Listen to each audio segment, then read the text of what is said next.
The famous doomsday clock shows 100 seconds before the apocalypse, and it won't happen because of some higher power, but upon the initiative of a human being. We've never come so close to the edge of the abyss, nuclear war.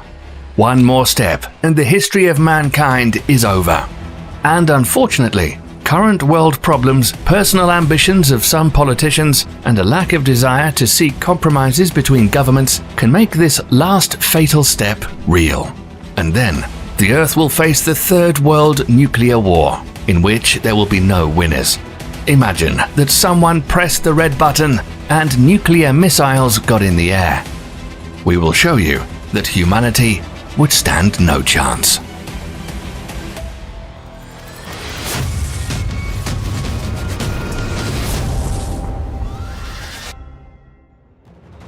To understand what nuclear war means, let's take a look at the power of nuclear weapons and their stockpiles in different countries. There are two different types of genres of nuclear weapons. Strategic nuclear weapons are the big ones that are pointed at certain targets and are launched on intercontinental ballistic missiles and submarine and cruise missiles. Tactical nuclear weapons are non-strategic and are used in smaller, more mobile applications. They work based on the fission of uranium or plutonium nuclei and are generally smaller in explosive power. These types of weapons include gravity bombs, short-range missiles, artillery shells, depth charges, landmines, and some small torpedoes. At the same time, the fusion of deuterium and tritium releases 10 times more energy. So thermonuclear bombs are much more powerful than uranium or plutonium bombs. What's even more frightening is that there's no theoretical limit to the size and yield of a thermonuclear weapon. In 1961, in the USSR, a thermonuclear bomb with a capacity of 58 megatons was detonated on Novaya Zemlya. The power of the explosion was equivalent to the explosion of 58 million tons of trinitrotoluene, or TNT. Imagine 580,000 cargo rail cars filled with TNT, all blown up simultaneously. And initially, it had to be a 100 megaton bomb. But even 58 megatons is still 10 times more powerful than all the weapons, including bombs and mines, used during World War II. So what amounts of such a deadly weapon does humanity have at the moment? More than enough. The nuclear club is a term used for the group of nations who possess thermonuclear weapons, and the leaders of this club are Russia and the United States. About 90% of all nuclear warheads are owned by these two countries. Russia has 5,977 nuclear warheads, and the US owns a total of 5,428 warheads in its military stockpiles. You can see the distribution of deadly weapons among other countries on the screen. For humanity, the situation doesn't look good. All countries that have nuclear weapons either increase their supply or leave it as it is. The only exception is the United States, and the figures only show the number of nuclear warheads intended for use atop strategic carriers with a range of several thousand kilometers. But there are also tactical nuclear munitions of small power, the TNT equivalent of which doesn't exceed a few kilotons and is often less than 1 kiloton. But this is still a lot. By modern standards, the atomic bomb that was dropped on Hiroshima and destroyed the city can be considered a tactical nuclear weapon. Its power was no more than 15 kilotons. To compare, the Russian SS-18 Satan intercontinental ballistic missile has 10 thermonuclear warheads on board, each with a capacity of 800 kilotons. So one such warhead is 53 times more destructive than that dropped on Hiroshima. This means that one Russian missile is 530 times more deadly than the first atomic bomb. The Russians have 46 such missiles as of 2022. Besides, Russia has already developed and tested the new RS-28 Sarmat missile that will replace the Satan, and it has to be even more effective. Aside from this, they also have Topol and Yars missiles. A total of 320 missiles are located in mines or on land vehicles. Plus, there are 176 missiles on Russian nuclear submarines of the Bore, Delphin, Akula, and Kalmar classes. But that's not all. Russia has 68 strategic bombers, the Tu-95 Bear, and the Tu-160, also known as the White Swan, which all carry a total of 580 nuclear cruise missiles. Hopefully it doesn't turn out to be a black swan for humanity. The United States has just about the same deadly arsenal, and now imagine that all this will be used against humanity. So how can a nuclear war begin, and how will it happen? Mankind has not experienced global horror like that during the Second World War for more than 70 years. Most of those who remembered the bombings and the fear that filled a person when everything around collapsed and burned aren't here anymore. These were times when there was no hope for even the slightest bit of medical care, and when people had to starve for weeks, months, or even years. And to keep warm, they had to burn their furniture and books. Modern people have only seen a nuclear war in computer games. Unfortunately, even some politicians don't understand all possible consequences, and this only increases the risk of nuclear conflict. This is also facilitated by the modern missile defense systems that the leading nuclear powers have. The Russian and American political elites attempted to destroy their main geopolitical enemy with a single missile strike and avoid counterattack by hiding behind a missile defense umbrella. Here, for example, is the Russian A-135 anti-missile system. It consists of a huge four-sided pyramid with a height of 33 to 35 meters, a side length of 130 to 144 meters at the base, and 90 to 100 meters along the roof. This is the Don-2N radar station that consists of 2 command and control centers and up to 100 anti-missiles of long-range and short-range interception. All of them are equipped with nuclear warheads with a yield of up to 1.4 megatons. That is almost 5 times more powerful than the Satan warhead. The United States has a similar system that consists of several components. First of all, this is the ground-based mid-course defense system designed to intercept ballistic missiles with 44 anti-missiles. Also, the missile defense system includes the Aegis ballistic missile defense system that operates on warships. It's designed to destroy small and medium-range ballistic missiles. The third component is the THAAD mobile complex that provides advanced cover for military bases and strategic facilities from small and medium-range ballistic missile warheads entering the atmosphere. The capabilities of the complex don't allow it to hit targets in outer space, though. Both the Russians and the Americans have anti-missile defenses that can destroy up to several dozen enemy missiles, but not hundreds, so a massive nuclear strike could break through this defense. Computer simulations show that if Russia detonates even 300 of its strategic warheads over the US metropolitan areas, there'll be about 78 million fatalities in the first half hour. In addition, the entire economic infrastructure of the country will be destroyed. The electricity grid, the internet, the food distribution system, the transport network, and the healthcare system. Everything necessary to sustain normal life will disappear. And within a few months after the attack, the vast majority of the US population will fall victim to starvation, radiation sickness, and epidemic diseases.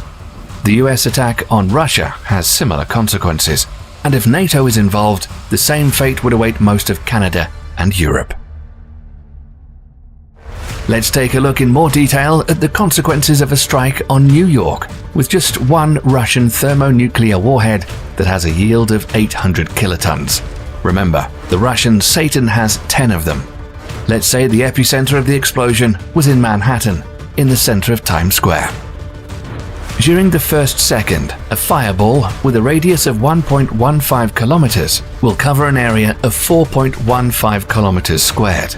Everything inside the fireball will instantly evaporate.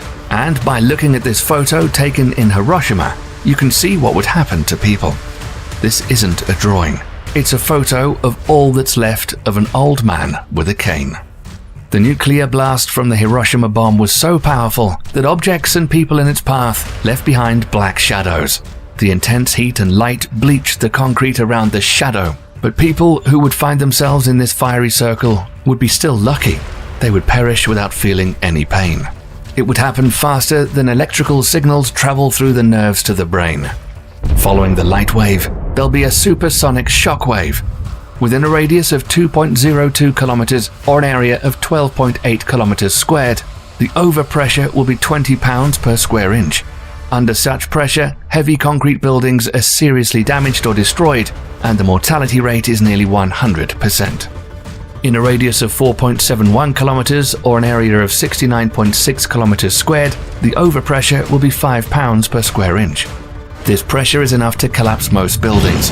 The height of the layer of debris will reach 10 meters, burying tens of thousands of unfortunate people under it. So, passing away immediately will be huge luck. There'll be fires in many places too. Then people within a radius of 9.7 kilometers or an area of 296 kilometers squared will receive burns of the 3rd degree from thermal radiation. In a radius of 10.9 kilometers, an area of 375 kilometers squared, damage to the lungs from overpressure will occur. And let's not forget about the invisible and silent killer, radiation. Within a radius of 2.43 kilometers, an area of 18.6 square kilometers, the dose of ionizing radiation will be at least 500 rem. Such a dose is fatal within 1 month in 50% of people, and 15% of survivors will eventually pass away from cancer. The total estimated number of fatalities in New York will be almost 1.8 million people, and the number of those with burns, injured, and heavily irradiated would reach over 2.8 million people. However, Satan may not have 10 warheads of 800 kilotons each, but one super thermonuclear warhead with a capacity of 25 megatons. If this thing explodes over New York, almost 5 million people will be gone. The fireball will have a diameter of almost 10 kilometers. This will also create a zone of continuous destruction with a pressure of more than 5 pounds per square inch and a diameter of 27 kilometers. The diameter of the thermal lesion, burns of the 3rd degree and above, would be 82 kilometers. But again, this is what would happen in case of a single strike. If the Russians decide to launch all their nuclear missiles, then the United States will cease to exist, and the same would happen to Russia. But what about the other regions that wouldn't be affected by a direct nuclear attack? Would life be possible there? First, background radiation will significantly increase due to the explosions of thousands of thermonuclear warheads. Nuclear power plants will make a big contribution too. After all, about 440 nuclear power reactors are currently operating on the planet, and this is thousands of tons of highly enriched uranium. The explosion of just one such reactor at the Chernobyl nuclear power plant in Ukraine made an area of 2,600 square kilometers uninhabitable. And now multiply this figure by 440. This is about 1,150,000 kilometers squared, and these infected zones won't be located in any remote places but near large cities. But then, a war involving the entire US and Russian arsenals could release up to 150 teragrams or 150 million metric tons of soot into the upper atmosphere, bringing global average temperatures down to -8 degrees Celsius. In North America and Eurasia, temperatures will drop by 45 to 50 degrees Celsius, the levels not seen since the last ice age. And this will lead to a catastrophic reduction in food production and starvation that could wipe out most of humanity. In addition, there'll be no electricity. All power plants will be destroyed, no gasoline and no diesel fuel. Oil refineries will be ruined. And if Russians hit the Yellowstone supervolcano with some kind of large thermonuclear bomb, it would provoke its eruption. This alone, without other nuclear strikes, can become a disaster for the United States, because it would suffer most from such an impact. On the spot where once was the national park, there would be a huge hole, and extreme volumes of ash would fall on North America. Volcanologist Robin George Andrews believes that this would lead to problems with agriculture. The ash would clog engines, disable power lines, and pollute the water supply. According to his colleague, professor at the University of Cambridge, Clive Oppenheimer, the atmosphere would be filled with such thick ash that a volcanic winter could begin. If this happens, sulfur dioxide will block the sunlight, the continent will freeze and plunge into darkness, and this is not to mention Russian Poseidon nuclear torpedoes. In case of a nuclear war, these will be sent to the west and east coasts of the United States and, when exploded, form a tsunami that would hit the country's coastal infrastructure. Also, some nuclear strikes would be aimed at industrial, scientific, and administrative centers. Almost the entire industrial and scientific potential would be destroyed. In other words, survivors would find themselves in the Middle Ages. And even people lucky enough to survive would be plagued by diseases caused by high radiation background levels. As a result, barely any healthy offspring will be born. So, people who expect to survive a nuclear apocalypse on some tropical islands or in Siberia are deluded. Their life will turn into a struggle for survival. So within 1, at most 2 generations or 50 years, humanity would either disappear completely or at least the world population would significantly decrease in number. Whatever the case, this would mean the end of modern civilization. The only